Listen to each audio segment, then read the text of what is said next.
Hello, 40 Waters. Longtime listeners of the show will know that I'm a big believer in education, especially music education, and I'm excited to announce that this episode is brought to you by TrueFire. I've partnered with TrueFire to bring you an opportunity to get into their lessons at an affordable rate in a way that's going to help you, help the podcast, and get you playing more guitar. I'm excited to say that you can use the code 40WATT, 40WATT, at checkout to get 40% off your first or next purchase through TrueFire. That includes their all access pass to have access to all of their lessons and videos and jams. I highly recommend it. I use it myself. I'm a huge fan. I truly believe in TrueFire's motto of live, practice, and play. Please use the link below to get started, and happy learning. This episode is brought to you by my Patreon supporters. There's a wonderful crew of people over on Patreon giving money every month to make sure that this show and this podcast happen and cut my overhead costs so that I can keep doing it. I can't express my thanks enough for their support and their belief in what we're doing over here. And if you'd like to join them and help support this podcast, you can do so by going over to patreon.com/40wattpodcast. For as little as $3 a month, you can support this show. And actually, now that we are starting to get sponsors for the episode, my $3 supporters will get the episodes ad-free. If you want to support at a $5 level, you'll get ad-free episodes and you will get additional content every week. I thank all of you that have given money to help keep this going, and I thank all of you that are going to become supporters and help make sure this show keeps happening. Thank you so much. Ladies and gentlemen, welcome. Next episode of 40 Watt Podcast. I appreciate you coming and checking us out and hanging out and listening. Before we get started, I'm going to mention a couple of things that I haven't been mentioning in a while, but I wanted to throw them out there. You heard at the top of the episode, I have my partnership with TrueFire. Please click lessons. Go there before you buy new gear. My guest today doesn't like me saying that, but before you buy new gear, check out some lessons. Get some better technique under your fingers. Find some new voices. Find some new chords, some new scales, some new cool stuff. Also, there is a Patreon for this podcast. The Patreon is how I keep this continuing to happen. I've got some pretty incredible Patreon supporters whose names I will read out at the end of the episode and thank them for their support. We've got a Discord for this podcast where we all go over there and chat and, peer pressure each other into buying gear. It's a great place. It's a fun time. Last but not least, there are some other ways you can support the podcast. You can go to the links down below. There are some links for affiliate links for reverb.com. There are some other ways that you can buy some merch. I don't talk about the merch much because I want to update it, but there is some stuff there. Appreciate all your support. Now, done. Going straight into this episode, today I'm talking to Silas Caldwell of Caldwell Guitars Nashville. I'm putting that in there because that's in the tag there, and it's probably a good tag because I bet you're not the only Caldwell guitars nationally. Probably not. I mean, Yeah. I'm sure there's a few Caldwells out there, rocking. Oh yeah.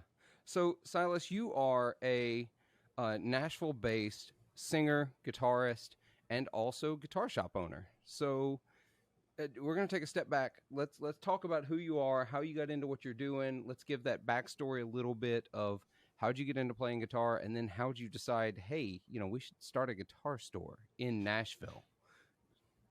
Yeah, well, my name is Silas. I'm 15 years old, and I'm based in Nashville. I do a little bit of, what I'm able to, I guess, which is play music. I play guitar. I do a little bit of vocals. I just play some shows around town, and then I now Caldwell Guitars Nashville. Yeah, so now a lot of people are right now, wait, I thought he said he's 15. Yes, y'all heard that right. He's 15, he and his dad, Tony, co-own a guitar store in Nashville called Caldwell Guitars Nashville. Super cool store. If you're in the Nashville area, you absolutely need to stop by. For YouTube viewers, I'm actually drinking out of a Caldwell Guitars mug. So not that long ago, just a few weeks ago, I was in town. The Bros Landreth were playing there at City Winery. I was in town, doing my usual haunts, stopping in guitar stores. And I stopped by Caldwell because I had not been there yet. Came in, started chatting, realized hey, got to talking to your dad, Tony. Realized he's from Tupelo. I'm living in Starkville. I'm from the Delta. You come out, we get to talking. We start talking about all the same like players we've played with, same folks we know. It was a really cool like small world moment. So at because we want to talk about this in a couple of different ways. You've just released some music not too long ago, if I remember reading correctly. So we want to talk about the music that you've released, but I also want to talk about the whole, how do you get into starting a music store in Nashville at 15? Because when your dad told me, it's like, no, this was Silas's idea. This is what he wanted to do. So how'd that happen that you decided to want to do that? So with the music store, I guess it started May of 2020, Mm-hmm. where we were 2 months into the pandemic, and it was a tough time for everybody. And my dad has just been, buying, selling, and trading gear for a long time. He never owned a store at any point, but he was doing it online through like sources like Reverb and other places like that. And in May of 2020, he wanted to sell some gear. And I was like, okay, let's set up a Reverb shop.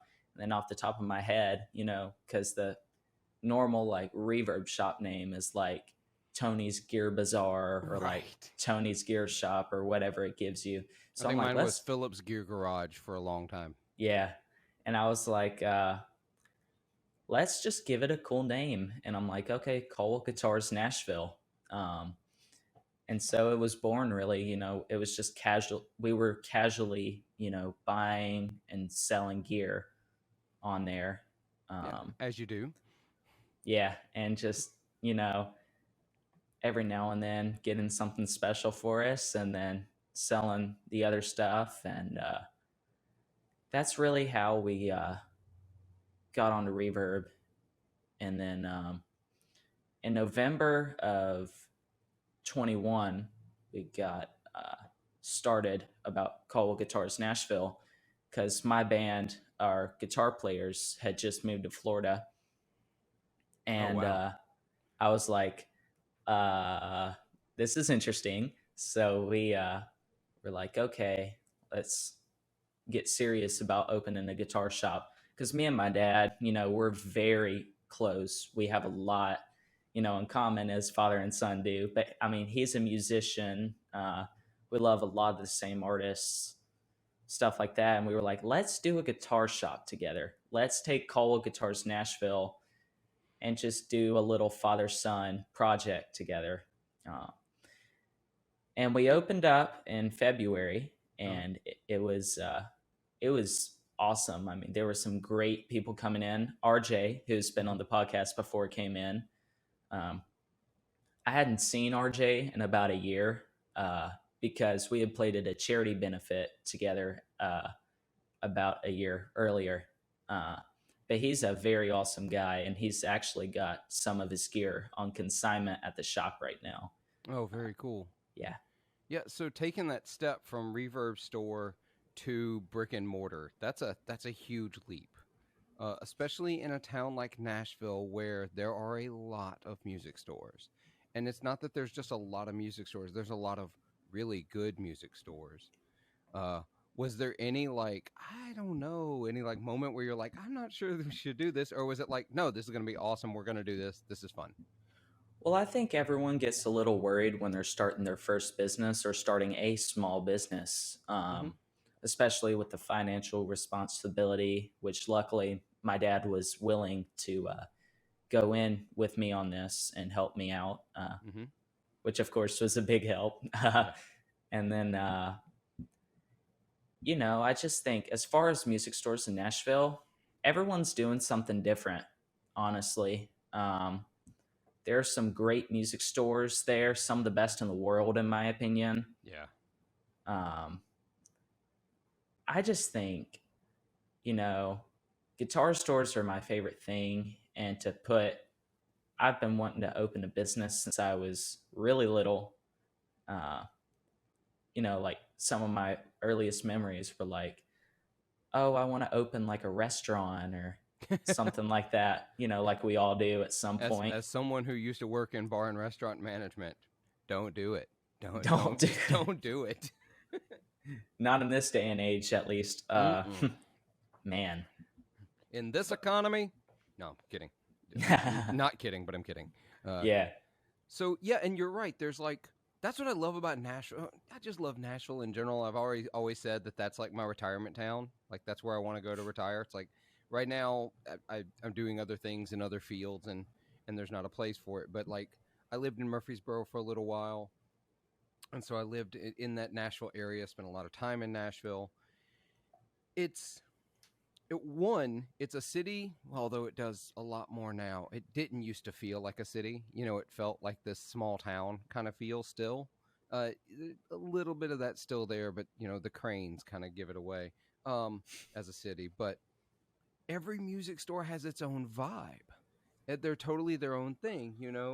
When I first started going, when I lived in Nashville, I would go to Rock Block Guitars, which does not exist anymore. That used to be over near Exit Inn and the End and that area, that whole Rock Block area. And that's where I first discovered Mesa Boogie. That's where I discovered Matchless, where I discovered Bad Cat. Um, but then, you know, after I moved away and started going back to Nashville, that's when I discovered, and Carter Vintage is there now, which, has its thing, and Fanny's has its thing, and Eastside has its thing. And then there's Rumble Seat, which that's a whole other vibe. And it's so cool that all of them sort of coexist in this musical economy of gear. And so when I stop by y'all's place, y'all got this very like living room vibe, like this, like sitting down at a friend's house to talk about and hang out and gear. And oh yeah, you can buy it while you're here. You know what I mean? Yeah. Absolutely. I mean, it's the feel.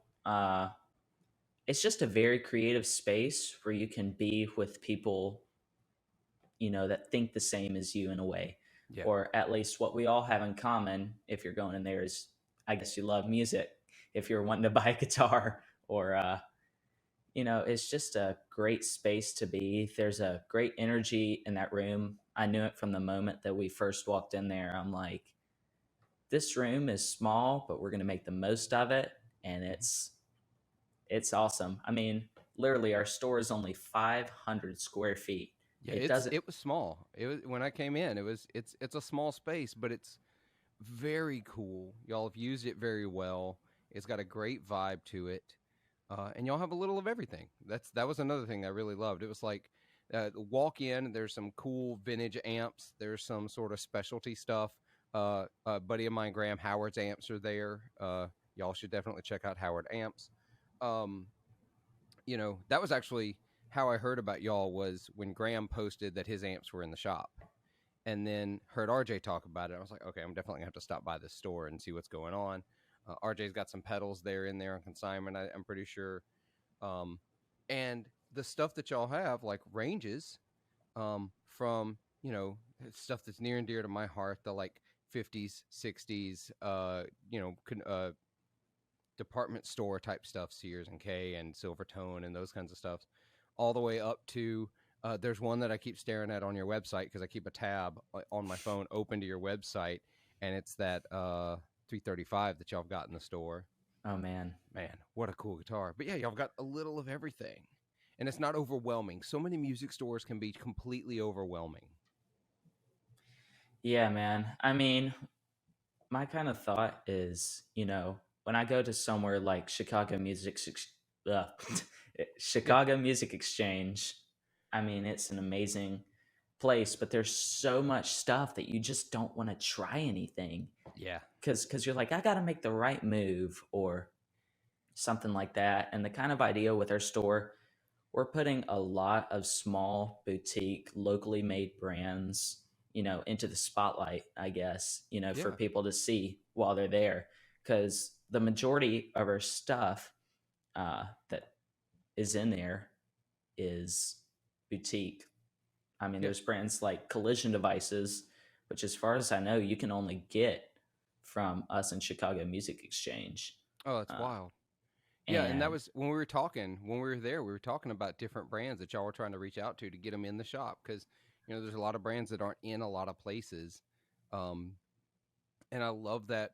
I wanted to mention, though, with places like Chicago Music Exchange, I hate, And I love Chicago Music Exchange, so I'm going to preface that before I say this. I'm actually going to be in Chicago next month, just plan the trip, and I'm going to obviously stop by Chicago Music Exchange while I'm there.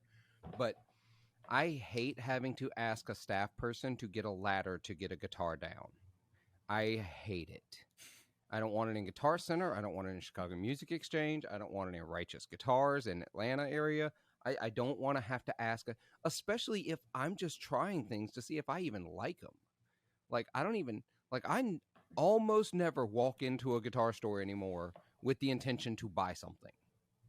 And so I am a tire kicker until something blows me away. And I'll never know if it's going to blow me away until somebody gets it down and, like, risks life and limb to climb up on this 20-foot ladder and gets it down. And then I have to tell them, that's all right. Here, take it back. Yeah. I mean, I get that. I mean, I'm that kind of person too. I've been to Guitar Center a couple times since we've opened, and I'm like, okay, all these brands are very familiar. And with us, there are some familiar brands in there, so you're not completely like in the wild. Yeah. Like there's some great brands like Catlin Bread in there and JHS that we have on the shelves, but I guess we don't want you to immediately go for that. We want you to discover, something else, something new. But I mean, we're still a place where you can get that kind of stuff. Yeah, I actually, my very first episode of this podcast, before I started having guests, I was talking about Guitar Center because it was just as they were filing bankruptcy and restructuring debt so they could stay open. And I talked about the fact that we need stores like Guitar Center. There needs to be because I can go into a Guitar Center and let's imagine I'm in town playing a show and something wild. My amp fell out of the back of the truck and is completely busted. Can't get it to a tech. I know I can walk into a Guitar Center and I know they're probably going to have a twin reverb or a deluxe reverb, or they're going to have, an orange rocker 30 or something, something like that brand everybody knows. I'm going to be able to pick up an amp that I can use and play the gig if I absolutely had to.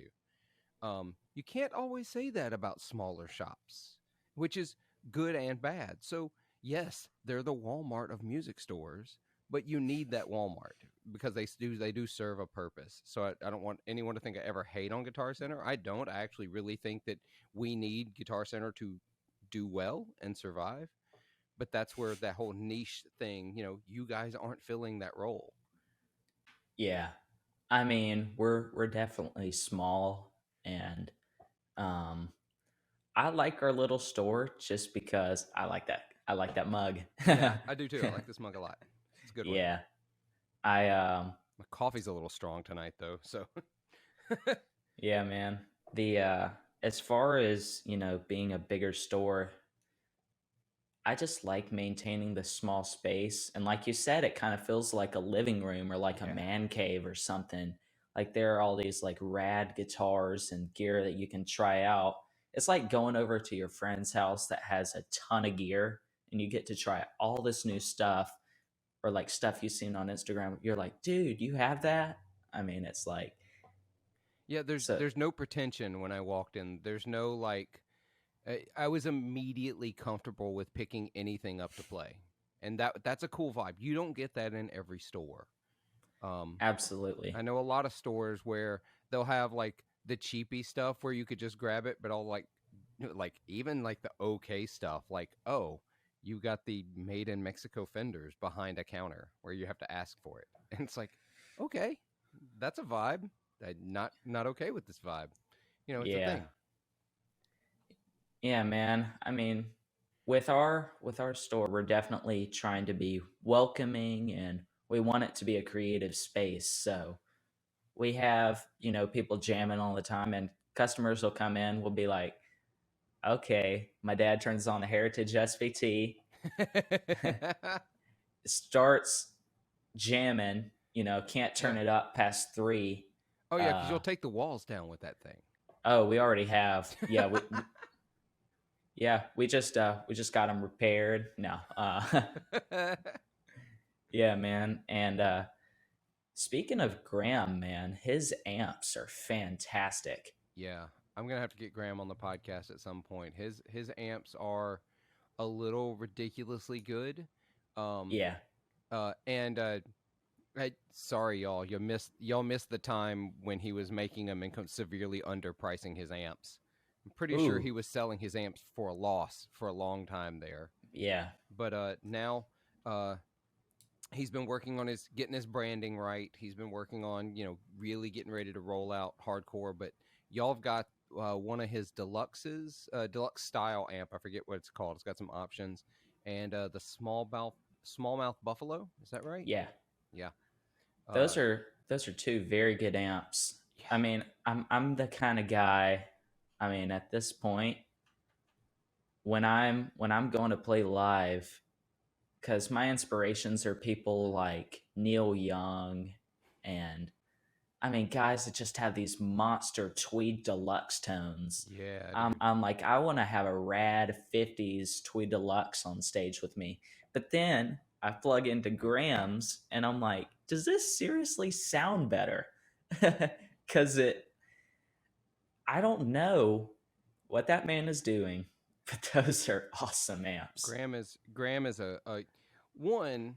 He's one of those rare birds in that he is an electronics technician engineer, like by training, and that's not always common anymore. I actually had Barry from Grez Guitars on my last episode, and we talked about that because Barry is also an electronics guy by training.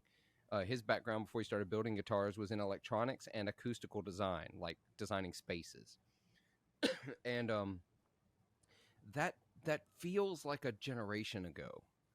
For me, for you, it's 2 generations ago, where that was the norm that got into this industry because you were an electronics guy and you learn like there's so many folks now who are like, oh well, I bought a kit from Mojo Tone and just learned. I built the kit and then I liked it, so I tweaked it, and then oh that was fun, so I built another one, and so until I built an amp. Um, and so they didn't do the schooling, the learning, and that's fine. That I'm not disparaging that, but um, it's interesting because Graham has that background. I had him, and I was real nervous about this. I didn't do it for. I've played the same Super Reverb. It's a 1970. I've had it since 2006, maybe. And Wow. so yeah, I've played that amp now for 16 years, and I yeah, I know, longer than you've been alive. Uh, you weren't gonna say it, but that's okay. I'll say it. Um, and I adore that amp. I've loved it, and since the day I got it, the only thing that's ever been changed on it was I had to recone one of the speakers. I didn't do it, although I think I'm going to learn to recone speakers. I think that'll be fun, and it's not something a lot of people are doing.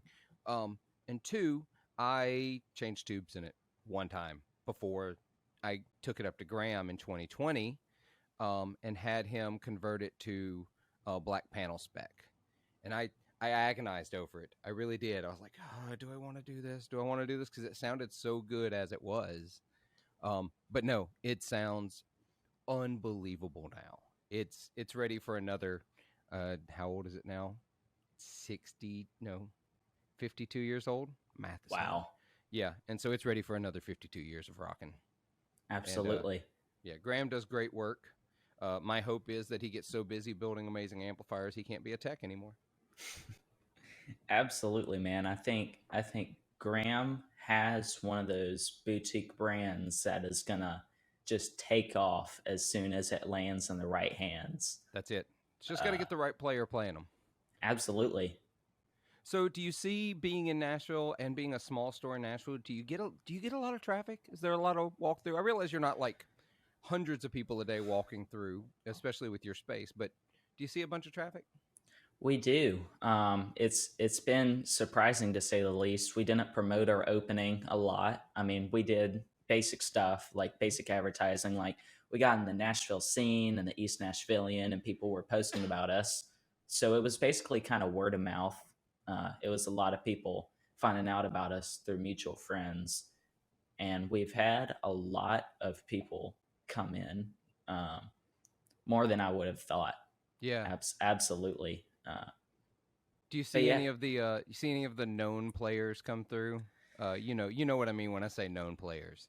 yeah, I there's been some awesome people coming through. Some guys that I had no idea were even in Nashville, but they were.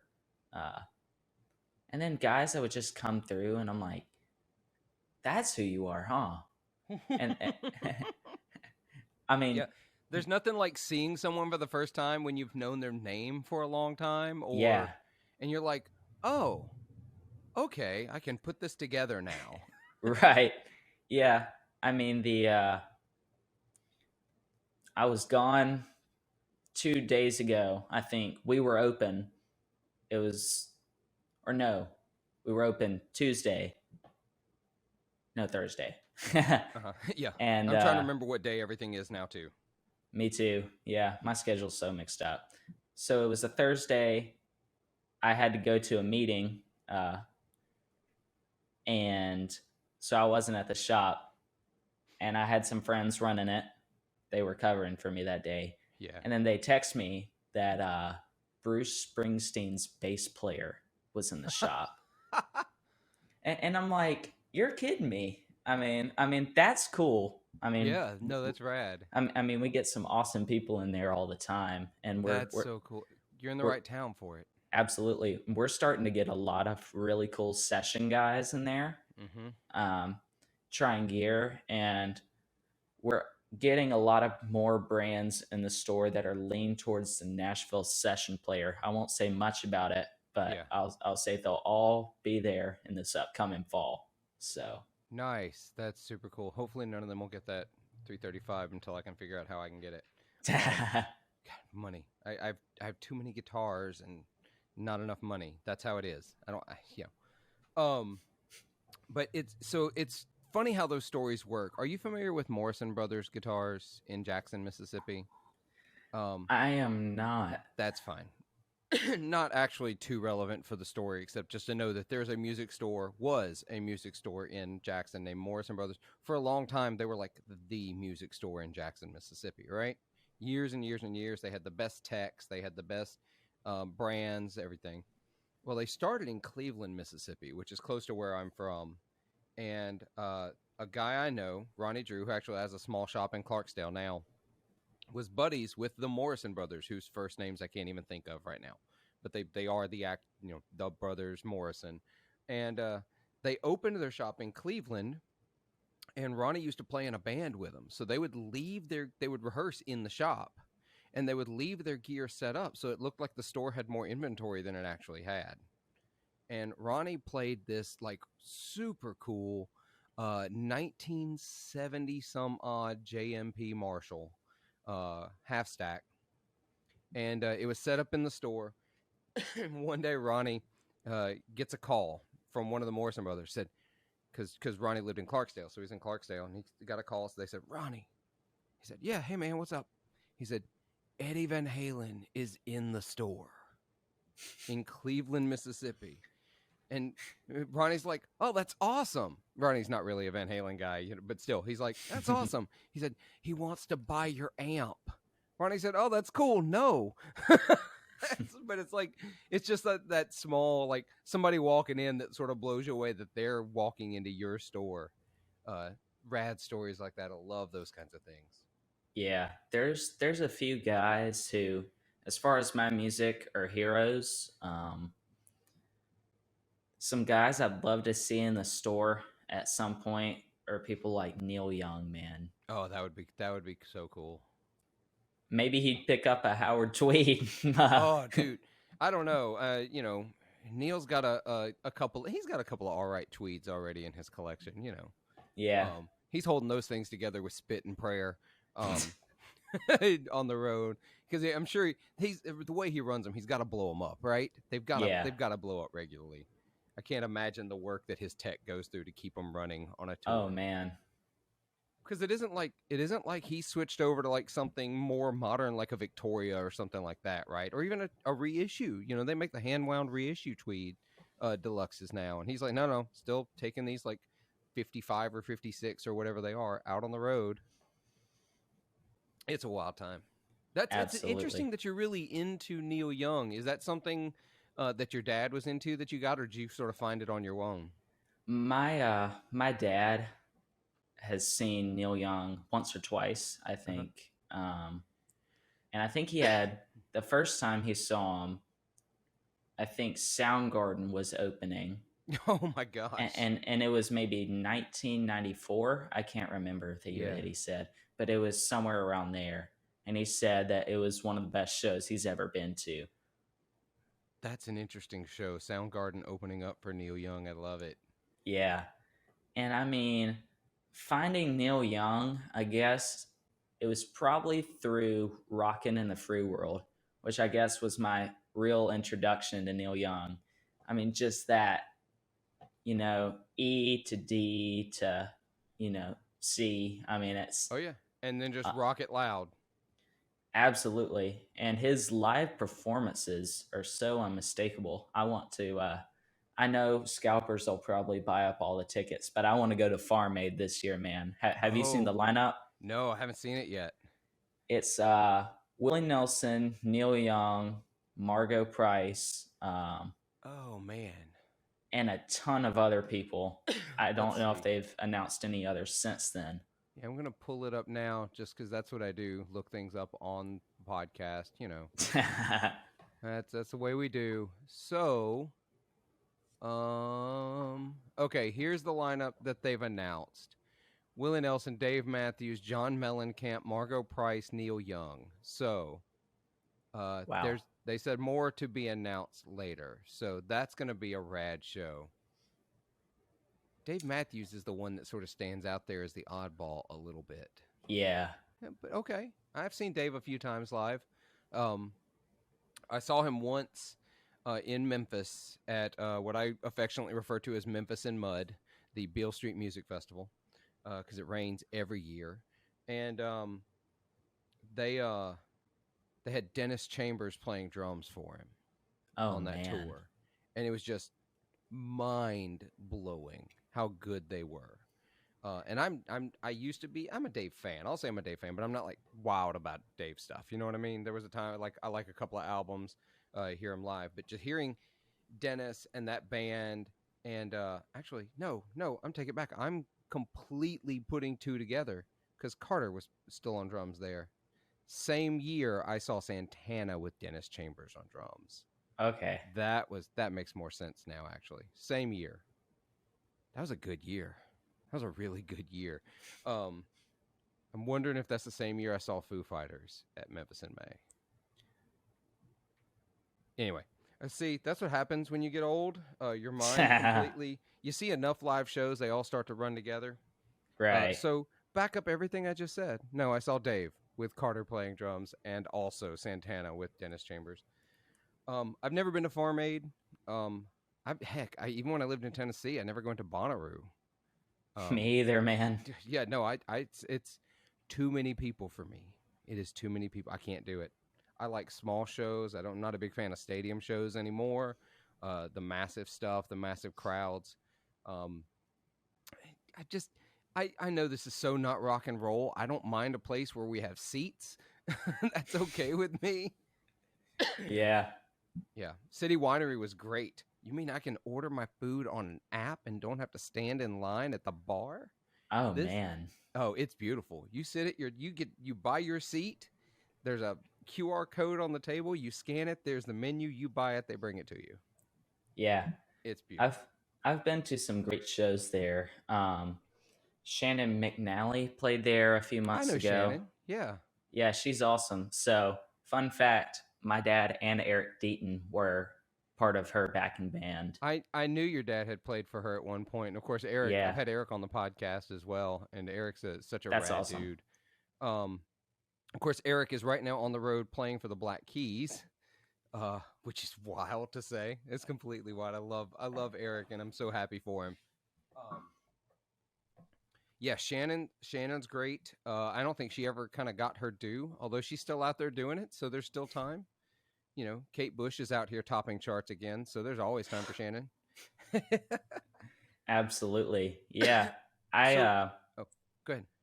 Eric, playing with the Black Keys. There's some awesome stuff going on there because where I learned to play bass, he was teaching there.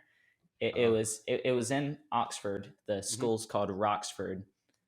If you're Oh, in cool. Oxford, that's a great little school. That's where I learned to play bass. Newt Rayburn was my first teacher that I taught know me to the play name. I bass. don't know him though. He was in a local band called the Cooters. So they were, yeah, That's a local band if I ever heard it. yeah. I mean, they were, it was a great school, man. I'm sure they're still around, but Yeah. when I was there from when I moved there to when I left, here to go to Nashville. Um, but Eric was always a teacher there, and it's surreal because on this tour, he's actually using the bass that he bought from us. Oh, is he really? He's using I think it's kind of like a vintage white um, precision bass from Fender. There's nothing else you need in this world. I've got. I mean, it's so surreal to see, like a good friend like Eric, because he played. We had an opening party at Vinyl Tap. We Oh, had okay. we had Shannon play, and then the Eric Deaton trio, which my dad was in that lineup for a minute. He, Wallace, Lester, Yeah. and Eric, and That's so rad. they brought me up for a song, and I'm like, see, for me, I love hill country. Mm-hmm. There really hasn't been a new generation to take it on. One of the youngest guys that I know is still doing it, Cedric Burnside. Yeah. He Cedric's a monster. I and love Cedric. he's awesome. His new record won a Grammy. Yep. I mean, it's crazy. And Step In is such an awesome song. Mm-hmm. I mean, You got Cedric, and then I don't know how old he is, but you got Lightning Malcolm out there doing it. yep, Lightning's on the road with Tab Benoit right now. Um, they're killing it. Uh, of course, there's the North Mississippi All Stars. That's about the same age. right. That whole crew runs together though. So it's like there's this whole like group of people all doing it, and then they sort of splinter and all take it out. Hill Yeah, country is one of those things that I've played with some bands doing hill country before. I played with Bill Abel. I've actually played with Malcolm a couple of times. Actually, I think it was. I can't remember if Cedric was playing drums for Malcolm at the time when I played, but it's I can jump in and I can play it, but I can't like lead a band in hill country because like it's so foreign to me, and I don't translate it well. Um, so listeners, if you're not familiar with hill country blues, I'm going to tell you. Oh, you can ignore all these people we just talked about. I'm going to tell you what you need to do. You need to go listen to R.L. Burnside, Hip Pocket Full of Whiskey, and you need to go listen to Junior Kimbrough, anything by Junior Kimbrough. anything. Yeah, absolutely anything. And then also find you some T Model Ford. Get into T Model Ford. It is all of it is raw, all of it is raucous, all of it is lewd, but it is all absolutely some of the most. It is some of the grooviest music you will ever listen to in your life. It borders on blues trance music. That's a good way to put it. Yeah. I when I listened to your episode with Rhett, I mean, y'all described it perfectly. I believe you said it. You were like, if it was any more, like if it was in time and tight, it Yeah. just wouldn't have the feel Yeah. It wouldn't. that it does. Because Junior Kimbrough, I listened to a song called All Night Long, and it's Yeah. just, dude, the drums are kind of on beat, and then the one word he says from my memory is like all night long, Yeah. and then it's just the rest of the song is just him noodling on guitar, completely out of tune. Uh-huh. I mean, there was not a tuner in the house. I mean, but that's the So thing. I'm going to tell you a fun story about tuning and hill country blues. Oh yeah, First of all, in fact, I can't remember if I told this story on the episode with Rhett because we did go down quite the hill country blues rabbit hole there for a minute. Um, but first of all, it's because the music is like because it was music that wasn't meant to be pretty and perfect. It was meant for something that you could celebrate and have a good time to, and it breathes. It moves and it lives with the crowd. Like listening to Hill Country on records, I only do it because I have to, because the best way to listen to it's in the house live when it's happening, because it is meant to make you move. But tuning in Hill Country is an interesting thing. Most people want to play in tune. That's a thing that we want to do. But I used to run sound as the audio engineer at Ground Zero Blues Club in Clarksdale. And Great I had this place. one particular guy, Robert Wolfman Belfour, who would come through, and like so many others, he is gone now. But he was sure that I could change the tuning of his guitar from the soundboard. He was sure that I was messing up the tuning of his guitar. And it could be very well that what he meant was tonally he didn't like what he was hearing, but he called it tuning, and I took it to mean he thought I was changing the tuning of his guitar. And it wasn't just me. It was any sound guy. He would tell them not to mess with the tuning of his guitar. And it's like, it's a wild time in Hill Country, man. Because, they're playing through whatever they can get a hold of a lot of times, because this is music much like original blues, the other styles of blues that we associate. It came out of poverty, and it came out of playing whatever they could get their hands on. Sometimes that's playing a Sears guitar that he can't get into tune properly or hold it for very long through a home stereo, through the aux input of a home stereo. Yeah. It's whatever they've got. Absolutely. Yeah, I know. I've seen bridges like this, like just slanted. Oh yeah. It's awful. I'm like, how do you play like this? And the strings, so the fretboard is here, and if this is audio only listeners, I'm sorry, but it's like 2 inches maybe. Yeah. Off the fretboard. I'm like, this is almost a slide guitar. Oh no, it is, or should be at that point. Yeah, at that point, I don't think many guitars are worth smashing. But if you can't get it to work, if it's just beyond repair, you need to have an awesome music video and just smash it. And just smash it. We did that. My fraternity's music fraternity.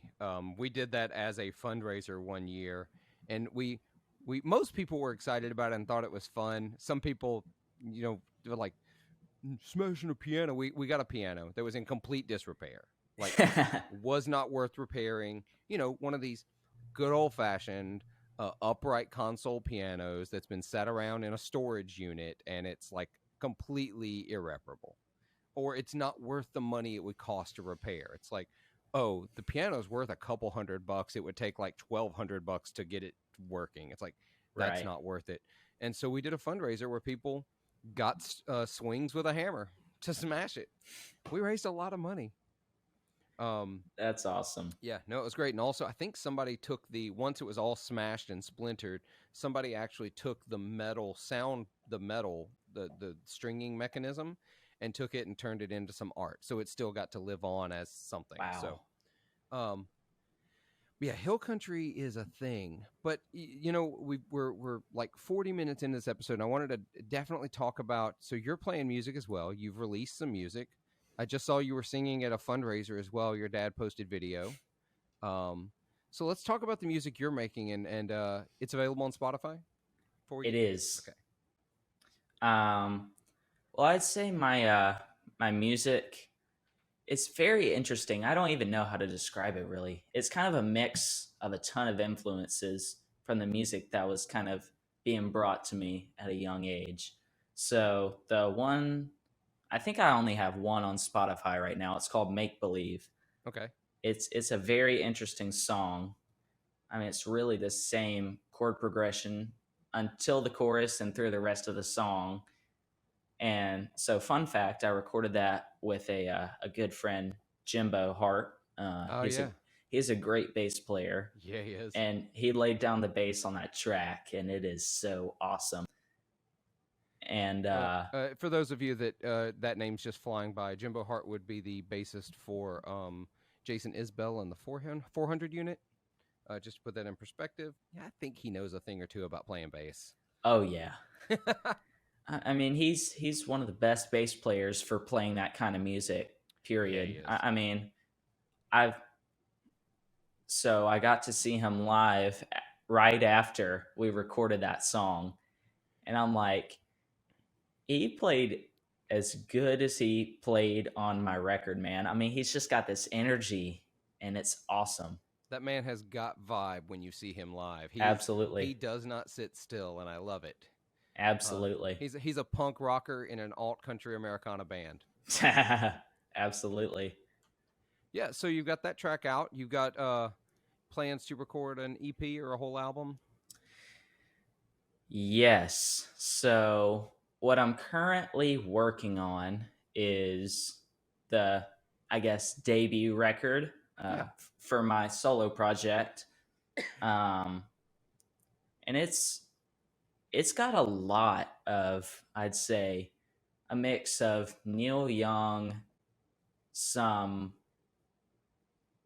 Americana vibe to it. It's not heavy, but it has the hard rock because that's a lot of my background from bands that I've been in. I mean, growing up, I was listening to so I started with Rufus Thomas and Stax Records. The first song I ever loved and knew every word for word was "Funkiest Man Alive" by Rufus Thomas. I was like, 1 o'clock in the morning, I'm funky. Like in the back of the car when I'm like 4. There's an awesome video online of it. And then it's crazy because I went from that to a few years ago, I listened to a band called System of a Down. Yeah. I was into really heavy drop tuning. That's a big transition from Rufus Thomas to System of a Down. Yeah, absolutely. And it wasn't all immediate, but it was. I've been through several music phases, and now I'm kind of back to like Stax Records and like Isaac Hayes, man. Yeah, dude. Hot Buttered Soul is one of the coolest records that has ever come out. If you see a record that has the Stax label on it, you need to listen to it. That's just the way it works. Hey, look, Motown's fine. It's fine.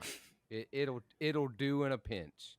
Yeah. But if you want to hear some funky Southern soul, you listen to Stax Records. Yep. Walk On By is one of the, most, I'd call it one of the staples of Stax Records. Or, what was that? High Records. So High Records, Al Green. Right. Rufus Thomas, Stax Records. And then Isaac Hayes. Was he on Volt? Or... Oh, let me see. I think he was on Stax, actually. Yeah, he was on Stax. Yeah. Yeah, because the whole Memphis... So Stax Records is Memphis Soul, is the best way to talk about it. And Absolutely. Isaac Hayes was Memphis Soul. Like, that was his thing. I don't know if he was only on Stax, though. So maybe there was a period when he wasn't. Okay. This is me not knowing my history the way I probably should. Yeah. So, but yeah, that's where he started. That's like, for all the stereotypical, that's where the Shaft theme song was recorded. Yeah. Wikipedia is telling me from 63 to 74 he was on Stax, and then he moved in 74, and then from 77 to another period he was on Polydor. But yeah, Stax is where he did his best work, in my opinion. You Absolutely. can take it or leave it, Absolutely, man. And I think that's a kind of easy listening music for me. I mean, Isaac Hayes, Bob Dylan, Tom Petty, Neil Young, a lot of great, musical influences that have a lot in common. They're trying to get a message across, right, about issues that they want to be worked on, and you ball all that up and add, kind of my generation to it, and I guess that's where the new music is. Yeah, that makes a lot of sense. Because I've been recording on the 335. Yeah. God, that guitar is so good. Yeah. That guitar is so good. Yeah, I'll save it for you. No, don't do that. That's a bad business decision because you might be holding it for a while. Oh man, when I'm recording, it's just so I'm using Graham's amp on the demo right Oh, now. really? Yeah, and so I've got some stuff. So Neil Young uses a tuning where it's D A D G B D. Oh, yeah, yeah. So he does the double drop D thing.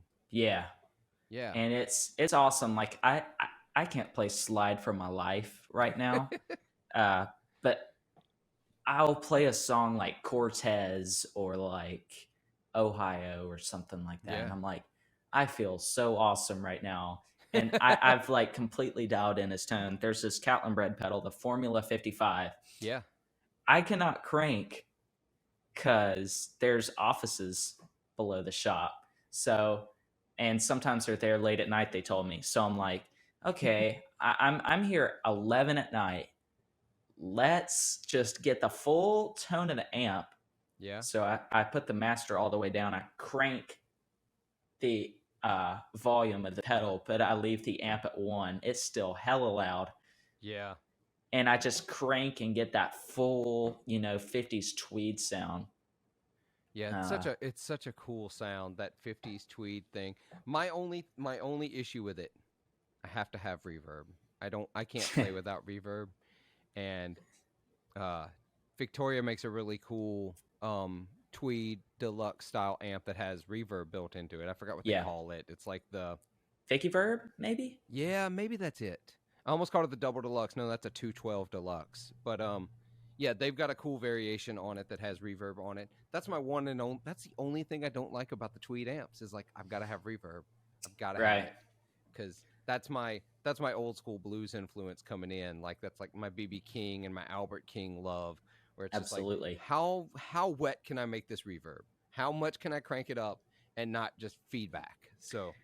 And that's one thing I love about the store is because not only is it a great place for people to get together, but when I want something to do late at night, I'm like 9 p.m.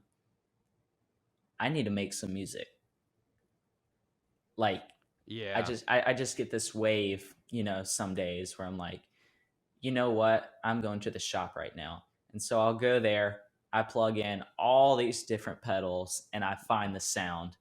So my pedal board right now, very simple. I have, like the Helix setup and everything, but that's just really not my sound. Yeah. I'm using an RC booster. That's a great pedal. Oh, it's overlooked today in the day of like all the boutique pedals we have access to, but yeah, incredible pedal. It's the Nashville session legend, really. I mean, you got that and the ODR from Noble, or yeah, it's Noble, or is it Nobles? I think it's Noble. One of them makes that pedal, the other makes the bass preamp that everybody uses, and I get them mixed up every time. And Nobles is also the restaurant right next to our shop. That too. That's a totally different thing as well. Absolutely. But you should go in there and try to order an ODR one just to see what happens. Oh Lord. No, don't do that. Don't do that. Overdraft one. But yeah, those are the Nashville drives. That's what everybody's using. It's got to be nice to have a shop where you have access to all the stuff that's coming through there and can try everything out. I did the Helix thing too, and it's just not for me. It sounds good. It's not that it sounds bad. It's just not my thing. Yeah, I've cancel me if you want. I'm tired of seeing people use like the whole Kemper setup with no cabinets, no stage volume, because it feels so empty. The bass is awesome because you have it going through the PA and the subs, and there's plenty of volume for the guys with monitors. But I'm like, the guitars just sound so thin, and I will never go digital. I mean, I don't care if they stop making tubes. I'm going to spend all the money I can on getting tubes, and I'm going to keep rocking. I mean, because there's nothing like a tube amp. No. And, well, I had this discussion with someone else recently. I don't think it was on the podcast. This is what happens when you record enough episodes of the podcast. You don't remember what you talked about on the cast and not on the cast. But Yeah. the thing with that modelers are still working on is the high end. Like the everything. I'm not going to try to put a frequency on it, but I'm thinking it's everything above, I don't know, 2K, everything above 2K, 2.5K, they still don't quite have right. It just doesn't sound, it doesn't come across the right way for me. Does it sound great? Does the quad cortex sound good? Does the they all sound great. I've played all of them at this point except the axe effects. Have not come across one to try out. I've tried all the others. I've used the Helix a lot live. It sounds good, and it worked in like musicals where the guitar is not the feature, or it worked in like church gigs, and it worked in show choirs. It worked stuff where that wasn't a big deal. But if I'm playing blues, Americana, rock and roll, where the guitar is the thing, I need the real deal. I need the real thing. There's a reason heavy metal players really gravitate towards the digital options, because it can do those frequencies that heavy metal likes really well.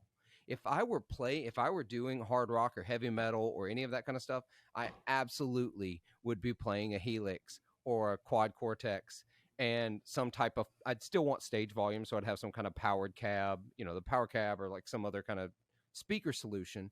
But I think it does those sounds incredibly. What it doesn't do as well is that clean or edge of breakup. It gets the sound, but it has none of the je ne sais quoi, Yeah. that lagniappe, that little bit of extra that it does in a real tube amp. Absolutely. And nothing against, kind of that whole genre, because I love metal. I was listening to Dream Theater the other night. I mean, it's so weird because I still go back to their records, even though, it's just crazy, like 7-string guitars and 6-string basses and Mike Mangini playing those drums. Sounds like a drum machine. Yeah, But it's I mean, so outside my concept of what is real. Like, it doesn't sound like it's created by human beings to me at some points. yeah. I mean, it's alien music Yeah, in what some people have called it that I've seen, and I'm like, that's awesome. You need to look up on YouTube, actually, because I just thought about it for the second time. So now I'm going to actually say it. There's this really cool version of Cortez the Killer on YouTube with Steve Vai. Is it Vai? No, I'm sorry. It's Satriani. On guitar. I'm gonna see if I can find it and just tell you all the players on it. Cause yeah, hold on. The guy looks up things on the internet on a podcast. Yeah, there it is. It's let me see if I can mute this tab so it doesn't start playing immediately when I click on this, so I can get the listing of musicians. Oh my gosh, nope. Okay. It's got Grace Potter on keys and singing, Joe Satriani, Steve Kimmick, Reed Mathis, Willie Waldman, and Stephen Perkins. It's the wildest version doing Cortez the Killer. You got to check that out. You'll appreciate it. That's an interesting lineup. Yeah, for and sure. If you don't think Satriani can play with some soul, he absolutely can play with soul, and he does on that recording. Absolutely. So before we wrap up, because we're approaching the end of the regular episode, want to cover, so when you play live, you've got access to some stuff. Obviously, there's some stuff in the store. What's your setup, though? What are you playing live when you play live? Like, what do you play? Part of the difficulty of the store is not taking stuff home. Yeah. Because I'm like, man, this would be perfect for the live rig, but we got to stay with the shop, and, Yes. and I'm like, this is part of going into it. But I finally kept something, and it's my 1971 Gibson SG. Oh, nice. And it's It's so weird, man. I mean, it's like almost like a walnut color, but it's still got like a red, Yeah. color, but it's almost to the point where it's just brown, like That's that walnut. 70s SG. That's that color I associate with the 70s. I have a Yeah, friend of mine has a 71 335 and it's that brown walnut that yeah. just with the does yours have the embossed pickup covers on it? It was such a weird. I mean, it's because it's actually mini humbuckers, Oh. and it has black pickup covers. So Oh, it's that's wild. yeah. It's really, I don't even know, but it's all original. I mean, it was from the case. Had some wear from being, what, 51 years old Yeah. now, and I mean, just some. Oh, is that the SG special? It's either a special or a deluxe. It might be a special. Yeah. Um, it's very interesting though because they only did that for a year, I think. Yeah. That's that specific pickup cover. Does yours have Um, the harmonica bridge, as they call it? yep, Yeah.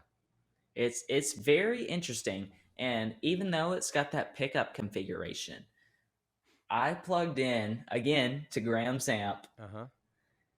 put up the Formula 55 because we sold the Sabracadabra from Catlin Bread, and I played the hell out of Children of the Grave Really? by Black Sabbath, and it just worked.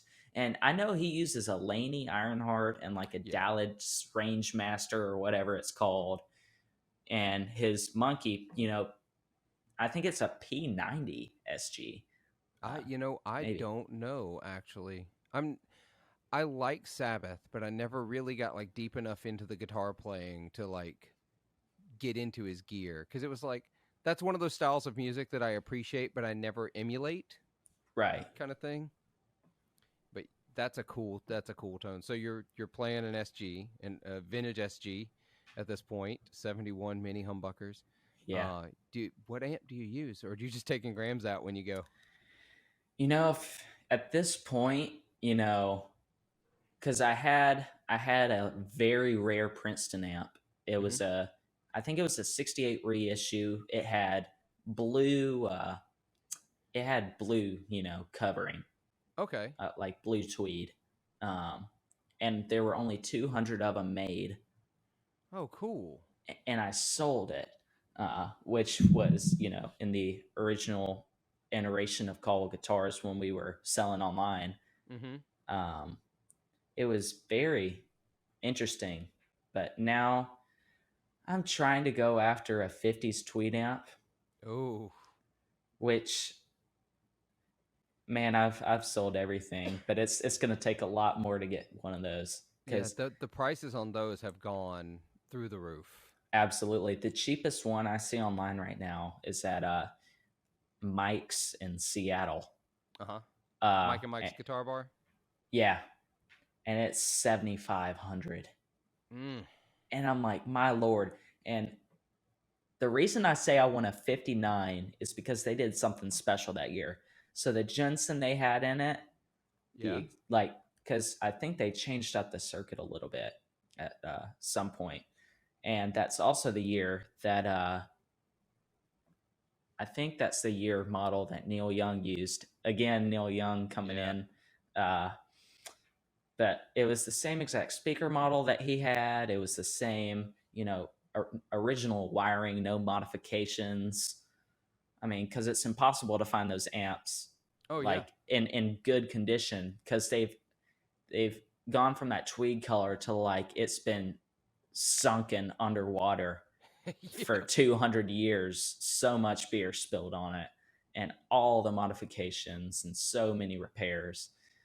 And I'm like, at this point, just stop. Right. Right. Yeah, Do you ever listen to do you ever listen to the Truth About Vintage Amps podcast? I haven't. That You should sounds interesting. you should check that out. So Jason Verlinde over at Fretboard Journal Okay. has a couple of podcasts. He has one that's like Truth About Vintage Amps. He's got one where he talks to luthiers, or I say he. really he more facilitates it, and he has a host for each of these iterations of podcasts. On Okay. Truth About Vintage Amps, it's a guy by the name of Skip Simmons, who's a tech out of California. He's probably seen more Tweed amps than anyone else on the planet, Man. fixing them out of California. And he talks about this kind of thing where he's like, stop modding these vintage amps. Like, yes, there was a period where it just got done. He's like, because his big thing is like, why do you want to mod it? And he talks about fixing amps. He's like, before you start, before you even talk about modding it, when you get something that needs repair, fix it, make it work like it meant to work, and then see if it actually needs anything else. And, you know, Yeah. don't try to make it what it isn't. Just get the thing you want instead of making something what it's not. And so he talks about that. He's a wealth of information on those vintage Tweed amps. It's also just a fun podcast. They talk about food a lot, and they talk about a lot of other things too. And they go long. Sometimes they're like 2 and 3 hours. Oh yeah. It's a good road tripping podcast. I'm familiar with those links of podcasts for Yes. sure. And as far as gear, so my pedal board again is just the RC booster and El Capistan. I'm gonna get a super trim from what's that company? Full Tone. Oh, Full Tone, yeah, the Super Yeah. Tone. That's Yeah. a good one. So one of those again, and a Ghost Echo. Oh yeah. So that's all that's on there. I mean, that's all the effects I'm using. Yeah. And if I can't crank the amp, then I'll bring the Formula 55 along. Yeah. Because y'all, a Tweed Deluxe, maybe low wattage, it is still loud as hell. It is the loudest amplifier you can get. I mean, it'll rip the paint off walls. Yeah, I mean, these are the amps that when I say these names, these are national touring acts. Billy Gibbons uses a 50s Tweed. Mike Campbell uses a 50s Tweed. Neil Young, loudest concerts ever, uses a 50s Tweed. Mm-hmm. These amps are loud as hell, and they're 18 watts. As far as I know, 18 watts. I mean, and that list, I mean, I'm going to add some other very classic players that used it. You know, you've got Scotty Moore, Larry Carlton, Don Felder.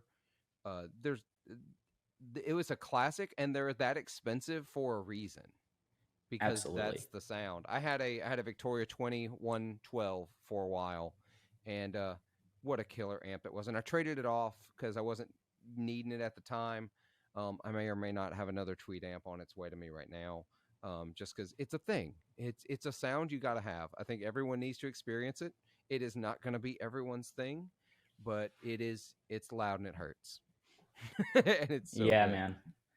And and the tip for those of you like me that need reverb, if you plug into one channel, take the other input of that channel, run it into a reverb pedal, and then run it into the input of the other channel, now you've got an effects loop for your reverb. So you can use the other channel's volume knob to dial in your reverb. It works beautifully. That's interesting. Yeah. It's an old school trick. People used to do it with Marshalls too. As soon as, someone besides Tone King comes up with a Tweed amp that has a good attenuation system, I don't care if it's like a hybrid master or whatever they do, to keep the full tone of the amp. Yeah. But you can just use it without shaking, the hell, out of your home or stage or whatever it is, just for practical use. They're going to make a lot of money. Victoria makes one, but I'd like to see somebody else. Actually, I'm gonna hip you to an amp brand real quick, and then we're gonna close this episode and go over to the Patreon episode for a little bit. And alrighty. But Victoria makes one. They make a Champ and a Harvard remake. I don't want to call them a clone, but they're that style of amp. One's just a volume. I can never get this right. One's a Tweed amp with just a volume. One's volume and tone. And they're about 5 watts. And so I think 5 watts for that at your house when you need to crank it or you want to do it in the studio is the perfect volume. The one thing I hate about those amps is they come with like an 8 or a 10-inch speaker. And at that low wattage and cranking, I want a 12.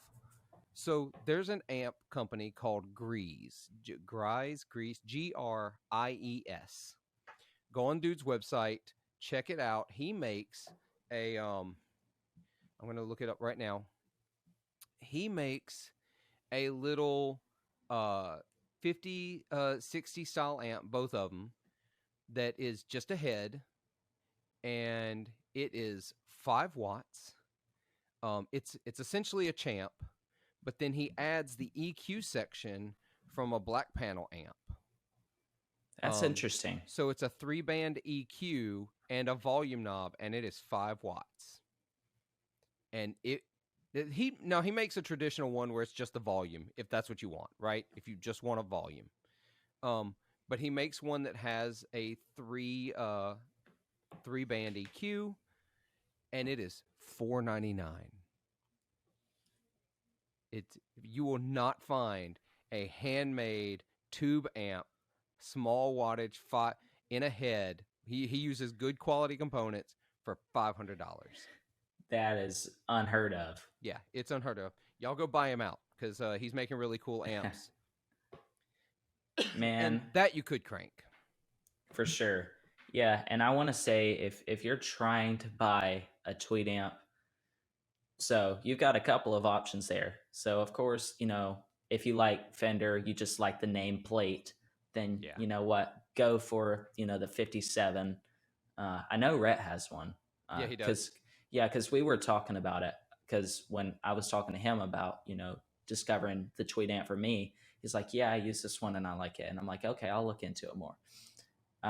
So that's a good one. Graham's just another level. Yeah. For Graham's me has a couple of options on it, doesn't it? Right. Yeah, you can. He'll build you anything, really. But that amp in particular is pretty amazing. The one that we have, Tungsten. My dad had a Cream of Wheat for a long time. Oh man, that's a brand I completely forgot about. That it's like a 70% 5E3, 30% plexi kind of thing. So they took a little bass out of it and gave it a little more clarity. And it's a great amp. I know Victoria makes some great stuff. Yeah, Mark over there at Victoria is a great dude and makes a good amp. Absolutely. And one of the things I like about Victoria, that they do like the old Fenders did. So if you open up a Victoria, you will find the name of the woman who put your amp together in the inside of the amp. Wow. Which is what Fender used to do. The person who built that amp, their name would be in there. And I say woman, I don't know that Victoria's all women doing this, but I do know the one I had a woman's name, and I wish I could remember it right now, but it had a woman's name in the amp who put it together. Yeah. It's it's a small touch that most users will never see. They'll never open it up to see that, but it's a nice touch. Absolutely. And, as far as my gear, the last thing that I really have, I guess right now I'm using a Gretsch Vintage Select. I think it's a 62 reissue Chet Atkins Tennessee Rose. Ooh, that's cool. And those are amazing guitars. Yeah. Some dude came in, he wanted to do a trade, and I'm like, you've got me sold. That's the same way I got the SG. Yeah. And they're the same tint and everything of color. Really? And it's so weird. It's like this maroon, almost brown kind of thing. And it's awesome. And those are great guitars, man. I mean, that's cool. We had our tech set it up, and it just plays like butter. Like it's got the Gretsch sound, but then it plays like a modern guitar. Oh, that's so rad. Yeah, and then I'm getting into the Gretsch hype lately. I'm getting into absolutely. It. And then Dave Cobb has, I guess, my dream Gretsch, which is a Firebird Jet. Those guitars are incredible, and he has a Bigsby on his. And those 50s Bigsbys did they make those in the 50s, or is that a mod? I think they had Bigsbys. Yeah, back then. you can find a Bigsby in the 50s. You absolutely can.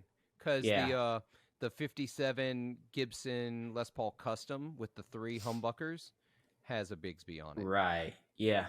I was just making sure that I wasn't saying something. Yeah, your timeline, getting the timeline right. Yeah, I'll get called out on that.